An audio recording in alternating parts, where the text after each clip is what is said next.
খুবই অলস প্রকৃতির ওই প্রাণীটির নাম স্লথ। স্লথদের বেশিরভাগ দেখা যায় অস্ট্রেলিয়ার বন জঙ্গলে।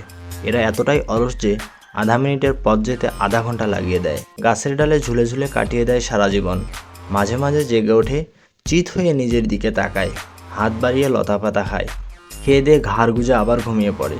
স্লথ যে ডালে ঝুলে থাকে সে ডালের পাতা ফুরিয়ে গেলে তাদের যে কি কষ্ট। বহু কষ্টে তারা গাছের অন্য ডালে যায়।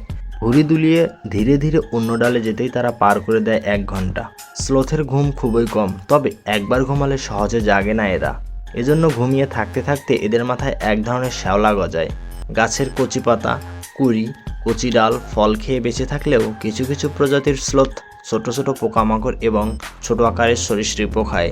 এরা লতাপাতা এবং কচি ডালপালা খেয়ে অভ্যস্ত, তবে এগুলো হজম করে শক্তি উৎপাদন করা অত্যন্ত জটিল প্রক্রিয়া। আর এ সমস্ত তৃণজাতীয় খাদ্য থেকে খুবই কম শক্তি পাওয়া যায়। তাই স্লথরা অত্যন্ত ধীরে নড়াচড়া ও চলাফেরা করে শক্তির অপচয় রোধ করে। একবার খাওয়ার পর হজম হতে প্রায় 1 মাস লেগে যায়। এই পরিপাক প্রণালীর জন্য এদের পাকস্থলী শরীরের 2/3 জায়গা দখল করে থাকে। দক্ষিণ আমেরিকার ক্রান্তীয় বনভূমির বাইরে এরা বেঁচে থাকতে না পারলেও অভিযোজনের দিক দিয়ে এদের অনেক সফল প্রাণী হিসেবে বিবেচনা করা হয়। এদের 6টি প্রজাতির মধ্যে কোনোটিও খুব শীঘ্রই বিলুপ্ত হওয়ার সম্ভাবনা নেই। স্লথ গতি বা ধীর গতি শব্দটি বোধহয় এই প্রাণীর থেকেই এসেছে।